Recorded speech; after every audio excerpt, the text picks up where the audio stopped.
No, this is done by those who are guilty of all those things that the counterpart of all those things you just mentioned. The white people who are guilty of white supremacy try and hide their own guilt by accusing the Honorable Elijah Muhammad of teaching black supremacy when he tries to uplift the mentality, the social, mental, economic condition of black people in this country. And Jews who have been guilty of exploiting the black people in this country economically, civically, and otherwise hide their guilt by accusing the Honorable Elijah Muhammad of teaching, of being anti-Semitic, simply because he teaches our people to go into business for ourselves and try and take over the economic leadership in our own community. And this other thing, white supremacy, anti-Semitism, and what was this other? And hatred. And hatred. And since the white people collectively have practiced the worst form of hatred against Negroes in this country, and they know that they are guilty of it, now when the Honorable Elijah Muhammad comes along and begins to list the historic deed, the historic attitude, the historic behavior of the white man in this country toward the black people in this country, again, the white people are so guilty that they can't stop doing these things to make Mr. Muhammad appear wrong, so they hide their wrong by saying that he is teaching hatred. History is not hatred. Actually, we are Muslims because we believe in the religion of Islam. We believe in one God. We believe in Muhammad as the apostle of God. We practice the principles of the religion of Islam, which mean prayer, charity, fasting, brotherhood. And the Honorable Elijah Muhammad teaches us that since the Western society is deteriorating, it has become overrun with immorality, that God is going to judge it and destroy it, and the only way black people who are in this society can be saved is to not integrate into this corrupt society, but separate ourselves from it, reform ourselves, lift up our moral standards, and try and be godly instead of try and integrate with God instead of trying to integrate with the white man, or try and imitate God instead of trying to imitate with the white man. It has been suggested also that this movement preaches a gospel of violence. No, the black people in this country have been the victims of violence at the hands of the white man for 400 years. And following the ignorant Negro preachers, we have thought that it was godlike to turn the other cheek to the brute that was brutalizing us. And today, the Honorable Elijah Muhammad is showing black people in this country that just as the white man and every other person on this earth has God-given rights, natural rights, civil rights, any kind of rights that you can think of when it comes to defending himself, black people we should have the right to defend ourselves also. And because the Honorable Elijah Muhammad makes black people brave enough, men enough to defend ourselves no matter what the odds are, the white man runs around here with the doctrine that Mr. Muhammad is advocating violence when he's actually telling Negroes to defend themselves against violent people. I see. Well, the Reverend Martin Luther King preaches a doctrine of nonviolent insistence upon the rights of the American Negro. What is your attitude toward this philosophy? The white man pays Reverend Martin Luther King, subsidizes Reverend Martin Luther King, so that Reverend Martin Luther King can continue to teach the Negroes to be defenseless. That's what you mean by nonviolent. Be defenseless. Be defenseless in the face of one of the most cruel beasts that has ever taken the people into captivity. That's this American white man. And they have proved it throughout the country by the police dogs and the police clubs. 100 years ago, they used to put on a white sheet and use a bloodhound against Negroes. Today, they have taken off the white sheet and put on police uniforms. They've traded in the bloodhounds for police dogs, and they're still doing the same thing. And just as Uncle Tom, back during slavery, used to keep the Negroes from resisting the bloodhound or resisting the Ku Klux Klan by teaching them to love their enemy or pray for those who use them despitefully, today Martin Luther King is just a 20th century or modern Uncle Tom or a religious Uncle Tom who is doing the same thing today to keep Negroes defenseless in the face of attack that Uncle Tom did on the plantation to keep those Negroes defenseless in the face of the attacks of the Klan in that day.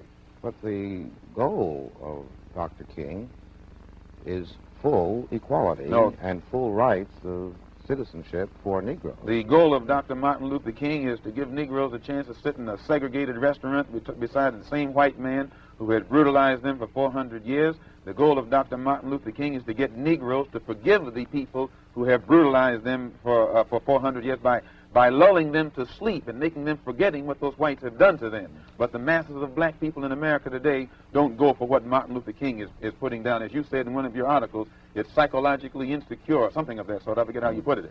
But you didn't endorse what Martin Luther King was doing yourself. I do not reject his goals of full integration and full equality rights for American citizens. Do you reject these goals? If you don't think that he's walking on the right road, I'm quite sure you don't agree that he'll get to the right place. And if you would classify his method as psychologically unrealistic, I think that if a man's method is psychologically unrealistic, which means the road or the means or the method that he's using, I think as a psychologist, you would be very doubtful that he would reach the right goal. There is one correction, Mr. Malcolm, I'd like to make here. In that same piece that you're quoting from, I said that his methods are effective. His philosophy of love, of the oppressor, I thought, was psychologically burdensome. But I would be more interested in your goals. What are the goals of the movement which you represent so effectively? Just as you said in the same article, see, Mr. Muhammad is trying to get us on God's side, so God will be on our side and help us to fight our battles against a very vicious, deceitful, hypocritical enemy. And this is why Mr. Muhammad put so much stress upon moral reformation. That when Negroes stop getting drunk, when Negroes stop fornicating and committing adultery, when Negroes stop being addicted to drugs and these things that destroy the moral fiber and the morale of the Negro, then our people will be able to get together and unite in harmony and unity and get our own problems solved. Toward what end would you want our people united? What would you... Towards being on God's side. The Honorable Elijah Muhammad teaches us that God now is about to establish a kingdom on this earth based upon brotherhood and peace. And the white man is against brotherhood, and the white man is against peace. His history on this earth has proved that. Nowhere in history has he been brotherly toward anyone. The only time he's brotherly toward you is when he can use you, when he can exploit you, when he can oppress you, when you will submit to him. And since his own history makes him unqualified to be an inhabitant or a citizen in a kingdom of brotherhood, the Honorable Elijah Muhammad teaches us that God is about to eliminate that particular race from this earth. So since they are due for elimination, we don't want to be with them. We're not trying to integrate with that which we know has come to the end of its rope. We're trying to separate from it and get with something that's more lasting, and we think that God is more lasting than the white man. So in effect, Minister Malcolm, your movement does not share the integration goals of the NAACP, CORE, Martin Luther King's movement, and the student nonviolent movement. You don't integrate with a sinking ship. You don't do anything to further your stay aboard a ship that you see is on its way down to the bottom of the ocean. Moses tried to separate his people from Pharaoh, and when he tried, the magicians tried to fool the people into staying with Pharaoh. And we look upon these other organizations that are trying to get Negroes to integrate with this doomed white man as nothing but modern-day magicians, and the Honorable Elijah Muhammad as the modern-day Moses who's trying to separate us from the modern-day Pharaoh. Well, do you feel that the Negroes who are attempting to influence the policies and actions of our federal government, the Attorney General, the President of the United States, When James Baldwin recently had a conference with Robert Kennedy, he took Lena Horne, who's married to a white man, Lorraine Hansberry, who's married to a white man, Belafonte, who's married to a white woman, Edwin Berry of the Urban League, who's married to a white woman. Now, and whenever you have a group of black people sitting down with a white man supposed to represent the black masses, you can never get anybody who's involved in any intermarriage in any kind of situation who will be qualified to represent themselves as spokesmen for the black masses in this country. They were representing their own personal desires. They want to mix and mingle so that they can take their wife. They can go any of these places with their wife. They're involved in a mixed marriage. But you can't find masses, sir, of black people who will accept any black man who's married to a white man as a spokesman for black people, or a black woman who's married to a white man as a spokesman or a representative of what black people feel and think. What do you feel that the Negro should do in respect to obtaining even more effective protection from our federal government? You never will get protection from the federal government. That's like King is asking Kennedy to go to Alabama and stand in the doorway, put his body in the doorway. That's like asking the fox to protect you from the wolf. And when now the masses of black people can see this, and it is only the Negro leadership, the bourgeois, handpicked, handful of Negroes who think that they're going to get some kind of respect, recognition, or protection from the government is responsible for what is happening to black people in this country. The president has power. You didn't know. You notice he didn't send any troops into Birmingham to protect the Negroes when the dogs were biting the Negroes. The only time he sent troops into Birmingham was when the Negroes erupted. And then the president sent troops in there not to protect the Negroes, to protect them white people down there from those erupting Negroes. Well, are not Negro Americans citizens? If they were citizens, you wouldn't have a race problem. If the Emancipation Proclamation was authentic, you wouldn't have a race problem. If the 13th, 14th, 15th Amendment to the Constitution was authentic, you wouldn't have a race problem. If the Supreme Court desegregation decision was authentic, you wouldn't have a race problem. All of this is hypocrisy.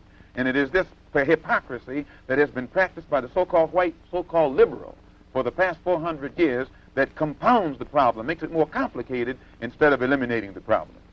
Well, Minister Malcolm, what do you see as the future of the Negro in America? What do you think will be the culmination of the present thrust? Until the white man in America sits down and talks with the Honorable Elijah Muhammad, he won't even know what the race problem what makes the race problem what it is.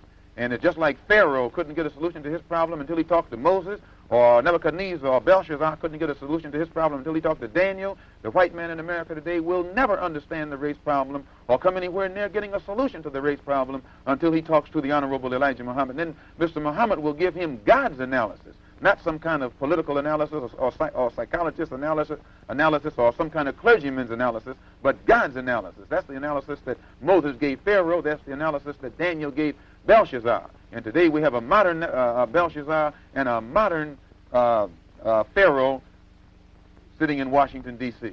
What do you think is going to happen in Birmingham, in Jackson, Mississippi, in Philadelphia, in Boston, in Englewood? Well, Dr. Clark, as you know, these Negro leaders have been telling the white man everything is all right, everything's under control. And they've been telling the white man that Mr. Muhammad is wrong, don't listen to him. But everything that Mr. Muhammad has been saying is going to come to pass, is now coming to pass. And now the Negro leaders are standing up saying that we're about to have a racial explosion. You're going to have a racial explosion. And a racial explosion is more dangerous than an atomic explosion. It's going to explode because black people are dissatisfied. They're dissatisfied not only with the white man, but they're dissatisfied with these Negroes who have been sitting around here posing as leaders and spokesmen for black people and actually making the problem worse instead of making the problem better. What will be the consequence of this explosion? Anytime you put too many sparks around a powder keg, the thing is going to explode. And if the thing that explodes is still inside the house, then the house will be destroyed. But what will happen? So the Honorable Elijah Muhammad is telling the white man, get this powder keg out of your house. Let the black people in this country separate from you while there's still time. And if the black man is allowed to separate and go on onto some land of his own, where he can solve his own problems, then there won't be any explosion. And the Negroes who want to stay with the white man, let them stay with the white man. But those who want to leave, let them go with the Honorable Elijah Muhammad. As I understand your position, Minister Malcolm, the only thing that can save us from a catastrophic explosion is complete separation. Complete separation is the only solution to the black and white problem in this country.